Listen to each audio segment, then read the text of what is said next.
synergy between our two nations and the vibrancy of it is apparent and more than ever before. And this is largely due to the energy and enthusiasm of our leaders who are meeting today for the 8th time in just the past couple of years. Germany, Italy, Indonesia, Japan, and of course India. G7, G20, and the India-Germany government consultations.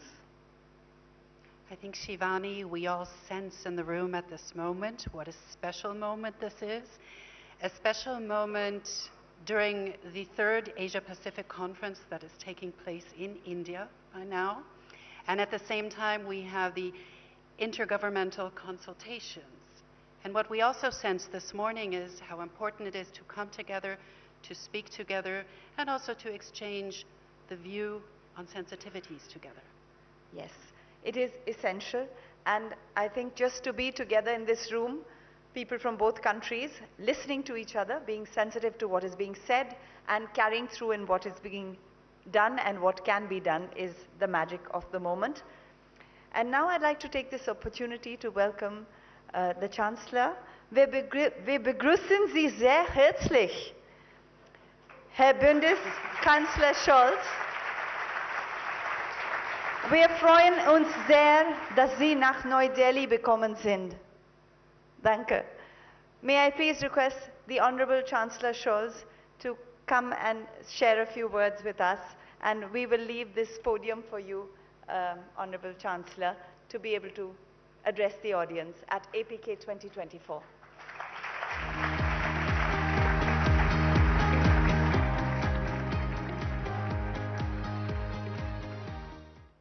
Prime Minister Modi, Ministers, Mr. Bush, distinguished friends and guests of the Asia-Pacific Conference of German Business.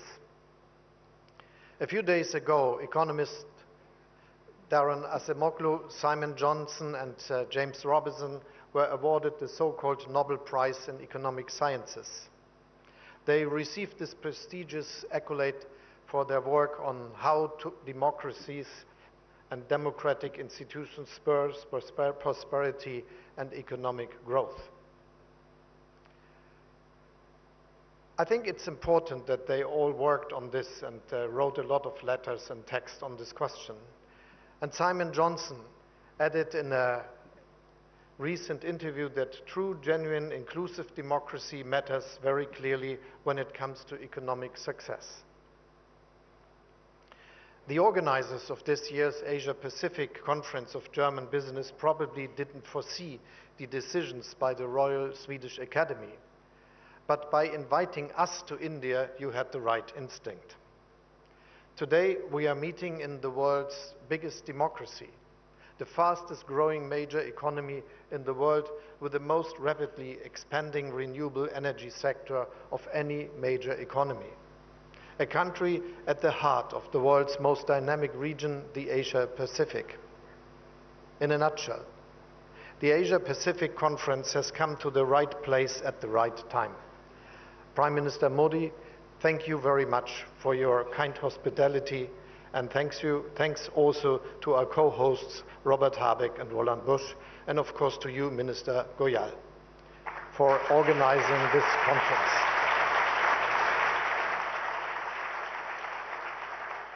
I mentioned this year's Nobel laureates because the message couldn't be more topical.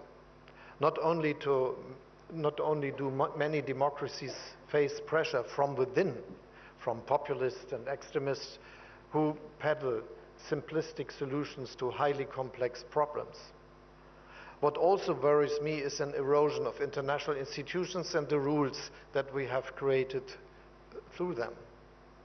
As the three Nobel Prize laureates tell us, this is not just a political problem, but also an economic one. Because a world where reliable institutions and common rules erode is a more unstable world, a less prosperous world, a poorer world. The world of the 21st century is something where progress is a question we have to work for.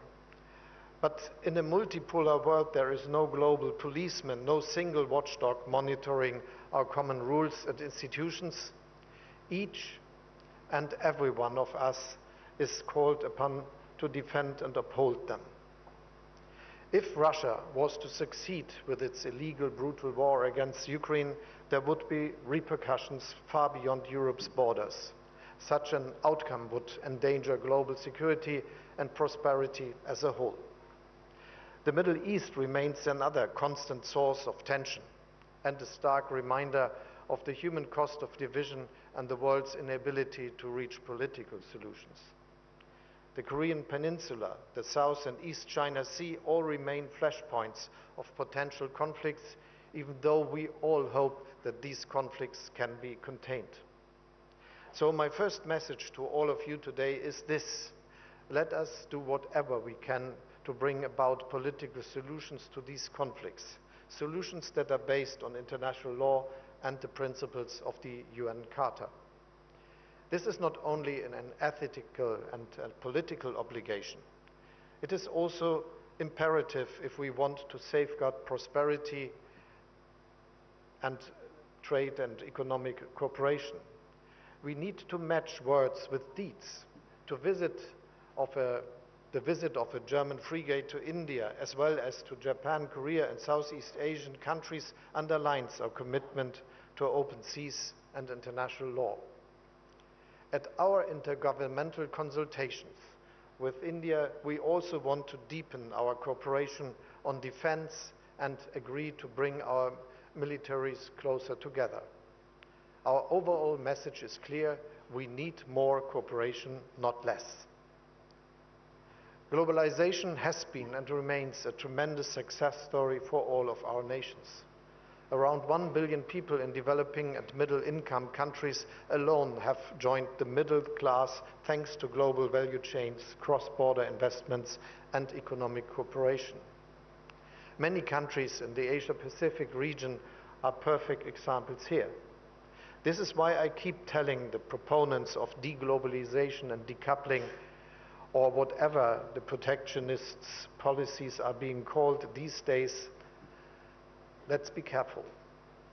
In the short term, those concepts may sound tempting, but ultimately they lead to weaker growth, higher prices, lower global prosperity, and less competition, which in turn means less innovation.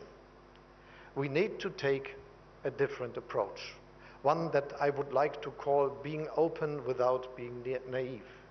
Yes, we must avoid one-sided dependencies, particularly in areas of strategic important critical raw materials and certain technologies, for instance. But for us, de-risking doesn't mean less trade or less openness. For us, de-risking means diversification. And this diversification is happening. Look at how German-Indian business relations have developed in recent years. Relations that benefit both sides. Every week an aircraft from the Airbus A320 family is being delivered from my hometown, Hamburg, to India's booming airlines. And for Germany's Lufthansa, India has become the most important growth market in Asia. 50% of passenger wagons of Indian railways are based on a design by Linke Hofmann Busch, designed in Germany, made in India. Most of the train brakes are made by Knorr-Bremse, all of them produced in India. German cars dominate the Indian premium market and ramp up local manufacturing, creating thousands of jobs.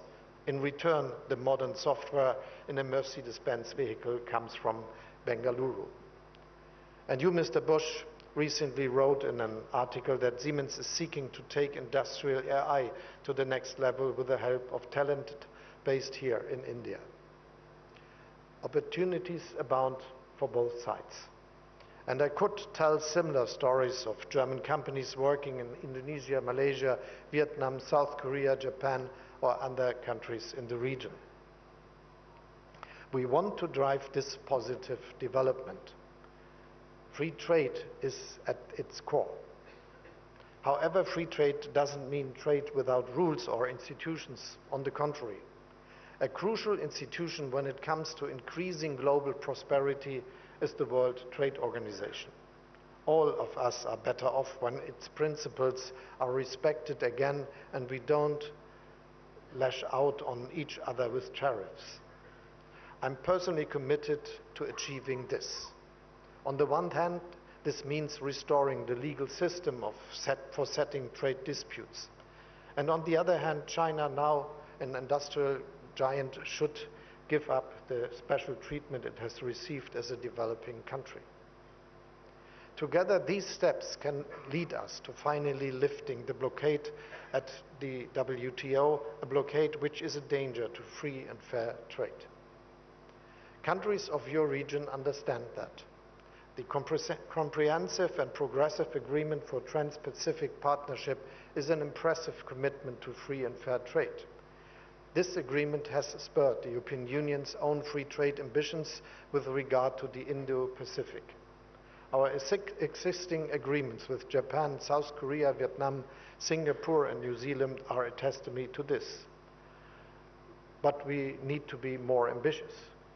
We very much welcome the European Commission's finally resuming free trade negotiations with the Philippines and Thailand, and it is working towards resuming talks with Malaysia. We want to see the ongoing negotiations between the EU and Indonesia finalized and the negotiations between the EU and Australia resumed as soon as possible. And of course, we want a free trade agreement between the EU and India. My government is pushing for swift progress and rapid conclusions, and I'm sure that if we work on together on this, Prime Minister, this could happen in months rather than years.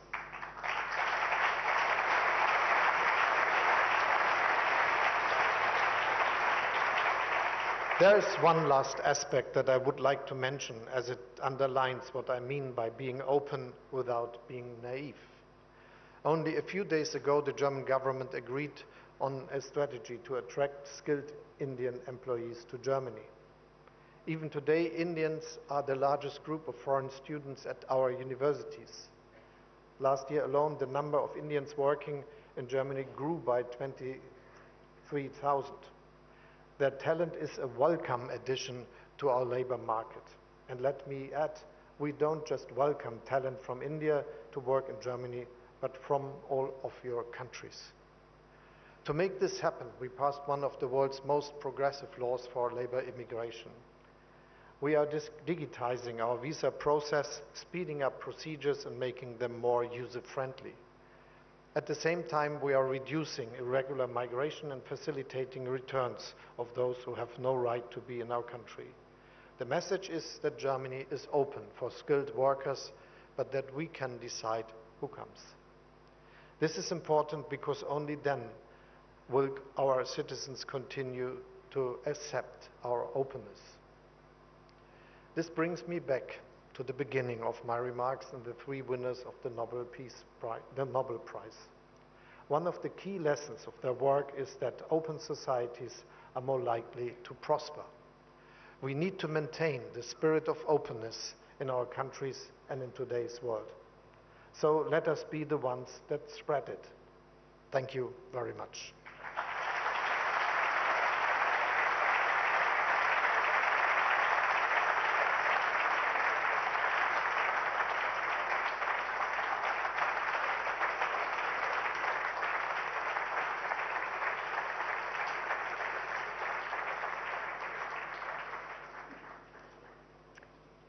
Thank you to our German Chancellor, Olaf Scholz. Vielen Dank, Herr Bundeskanzler. We need more cooperation, not less, and now we are all excited when we will hear more about a potential free trade agreement. And I'm sure we will spend some time today speaking about this issue, and also tomorrow. India is on a geopolitical center stage. Its strategic value for the West is increasing. It is now my great honor to invite the Prime Minister of India, Narendra Modi, on stage. We are delighted and grateful to have you here. Mananiya Pradhan Mantri, Shri Narendra Modi, Namaskar.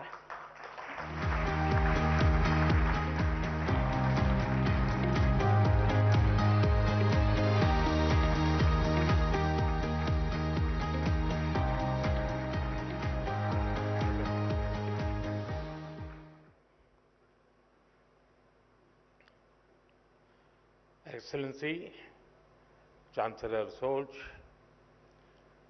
Vice Chancellor Dr. Robert हावेक, Bharat सरकार के मंत्रीगण,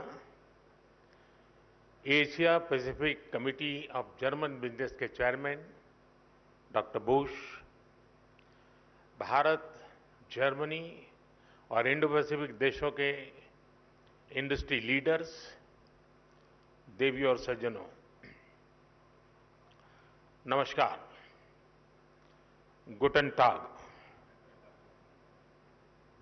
साथियों, आज का दिन बहुत विशेष है। मेरे मित्र चांसलर सोल्च चौथी बार भारत आए हैं। पहले मेयर के रूप में और 3 बार चांसलर बनने के बाद उनका यहां आना भारत जर्मनी संबंधों पर उनके फोकस को दिखाता है।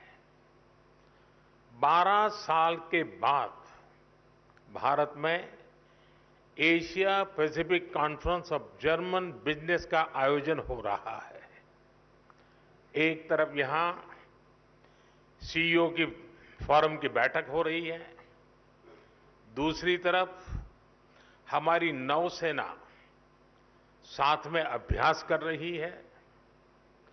गोवा में German naval ships port call पर है और अब से थोड़ी ही देर में भारत और जर्मनी के बीच 7वें इंटर गवर्नमेंटल कंसल्टेशन का भी आयोजन होना है। यानी हर कदम, हर मोर्चे पर भारत और जर्मनी की दोस्ती गहरी हो रही है। साथियों, ये साल भारत जर्मनी स्ट्रैटेजिक पार्टनरशिप का 25वां वर्ष है। अब आने वाले 25 वर्ष इस पार्टनरशिप को नई बुलंदी देने वाले हैं। हमने आने वाले 25 वर्षों में विकसित भारत का एक रोडमैप बनाया है। मुझे खुशी है कि ऐसे महत्वपूर्ण समय में जर्मन कैबिनेट ने focus on India document release किया है। विश्व की 2 सशक्त डेमोक्रेसीज, विश्व की 2 लीडिंग इकोनॉमीज साथ मिलकर कैसे फोर्स फॉर ग्लोबल गुड बन सकती हैं। फोकस ऑन इंडिया डॉक्यूमेंट में उसका ब्लूप्रिंट है। इसमें स्ट्रैटेजिक पार्टनरशिप को होलिस्टिक तरीके से आगे बढ़ाने की अप्रोच और कमिटमेंट साफ दिखता है।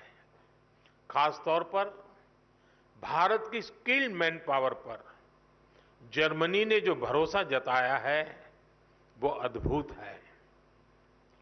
जर्मनी ने स्किल्ड भारतीयों के लिए हर वर्ष मिलने वाले वीजा की संख्या 20,000 से बढ़ाकर 90,000 करने का फैसला किया है। मुझे विश्वास है कि इससे जर्मनी की ग्रोथ को नई गति मिलेगी। साथियों, हमारी आपसी व्यापार $30 बिलियन से अधिक के स्तर पर पहुंच चुका है। आज एक तरफ सैकड़ों जर्मन कंपनियां भारत में हैं, तो वहीं भारतीय कंपनियां भी तेजी से जर्मनी में अपनी प्रेजेंस बढ़ा रही हैं। आज भारत डाइवर्सिफिकेशन और डी रिस्किंग का सबसे बड़ा केंद्र बनता जा रहा है। भारत ग्लोबल ट्रेड और मैन्युफैक्चरिंग का भी हब बन रहा है। ऐसे में आपके लिए make in India, make for the world का ये सबसे उपयुक्त समय है। साथियों, ईयू और एशिया पैसिफिक क्षेत्र के बीच संबंध मजबूत करने में एशिया पैसिफिक कॉन्फ्रेंस का महत्वपूर्ण रोल रहा है। लेकिन मैं इस मंच को सिर्फ ट्रेड और इन्वेस्टमेंट के सीमित दायरे में ही नहीं देखता हूं। मैं इसे इंडो पैसिफिक क्षेत्र और विश्व के बेहतर भविष्य की साझेदारी के रूप में देखता हूं। दुनिया को स्टेबिलिटी और सस्टेनेबिलिटी की जरूरत है, ट्रस्ट और ट्रांसपेरेंसी की जरूरत है। चाहे सोसाइटी हो या फिर सप्लाई चेन, हर मोर्चे पर इन वैल्यूज को बल देने की जरूरत है। इनके बिना कोई भी देश, कोई भी रीजन अपने बेहतर फ्यूचर की कल्पना नहीं कर सकता। इंडो पैसिफिक रीजन तो दुनिया के फ्यूचर के लिए बहुत जरूरी है। ग्लोबल ग्रोथ हो, पॉपुलेशन हो, स्किल्स हो, इस रीजन का कंट्रीब्यूशन और पोटेंशियल दोनों बहुत व्यापक है। इसलिए इस कॉन्फ्रेंस का महत्व और भी बढ़ जाता है। फ्रेंड्स, भारत की जनता एक स्टेबल पॉलिटी और प्रिडिक्टेबल पॉलिसी इकोसिस्टम को बहुत महत्व देती है। यही वजह है कि 60 साल बाद एक सरकार को लगातार थर्ड टर्म मिला है। भारत की जनता का ये ट्रस्ट बीते एक दशक में रिफॉर्म, परफॉर्म, ट्रांसफॉर्म वाली गवर्नेंस के कारण मजबूत हुआ है। जब देश का सामान्य नागरिक ये सोच रहा है, तब आप जैसे बिजनेस के लिए, आप जैसे इन्वेस्टर्स के लिए भारत से बेहतर स्थान क्या हो सकता है। साथियों, आज भारत डेमोक्रेसी, डेमोग्राफी, डिमांड और डेटा, इसके 4 मजबूत पिलर्स पर खड़ा है। टैलेंट, टेक्नोलॉजी, इनोवेशन और इंफ्रास्ट्रक्चर भारत की ग्रोथ के टूल्स हैं। इन सभी को ड्राइव करने वाली एक और बड़ी ताकत आज भारत में है। ये ताकत है एस्पिरेशनल इंडिया, यानी एआई, आर्टिफिशियल इंटेलिजेंस और एआई एस्पिरेशनल इंडिया की डबल ताकत भारत के पास है। और एस्पिरेशनल इंडिया को हमारा यूथ ड्राइव कर रहा है। बीती सदी में डेवलपमेंट को मुख्यतः नेचुरल रिसोर्सेज ने गति दी थी। 21st सेंचुरी को ह्यूमन रिसोर्स और ह्यूमन इनोवेशंस गति देने वाले हैं।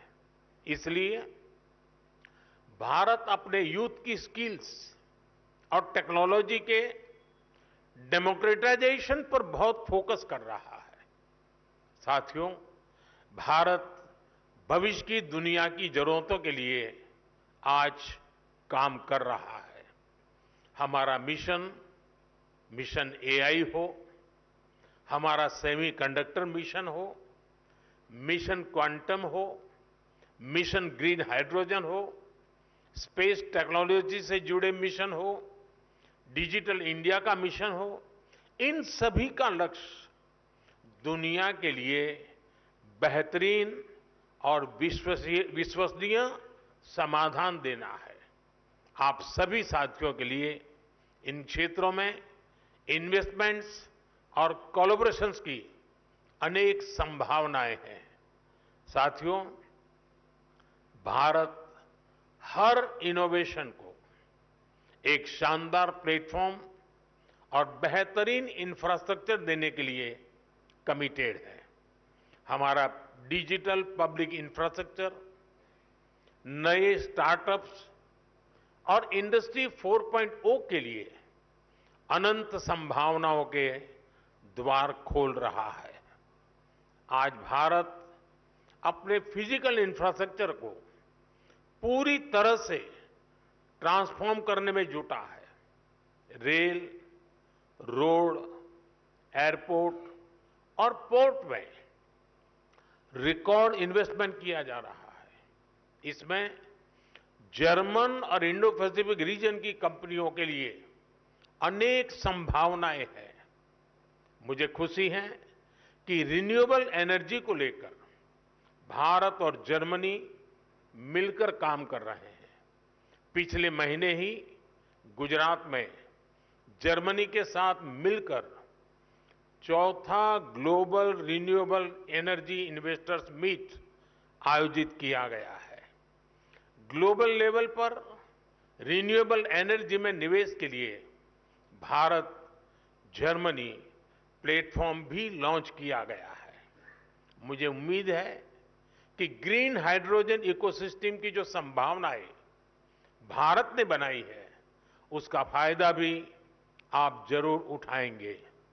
साथियों, भारत की ग्रोथ स्टोरी से जुड़ने का यही समय है, सही समय है, जब भारत का डायनेमिज्म और जर्मनी का प्रिसिशन मिलता है, जब जर्मनी की इंजीनियरिंग और भारत का इनोवेशन मिलता है, जब जर्मनी की टेक्नोलॉजी और भारत का टैलेंट मिलता है, तब इंडो पैसिफिक के साथ साथ पूरी दुनिया का बेहतर भविष्य तय होता है। साथियों, आप बिजनेस वर्ल्ड से जुड़े हैं। आपका तो मंत्र होता है, when we meet we mean business.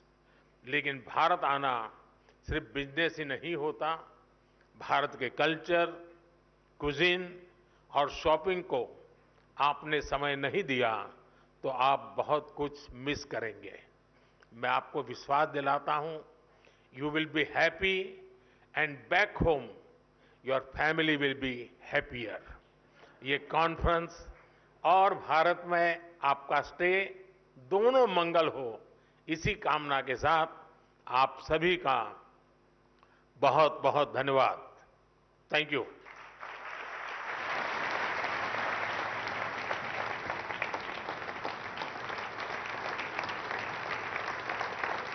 माननीय प्रधानमंत्री जी, आपके शब्दों को सुन के हर कोई प्रेरित हो जाता है। आपकी ऊर्जा को देख के सभी कुछ न कुछ कर देना चाहते हैं।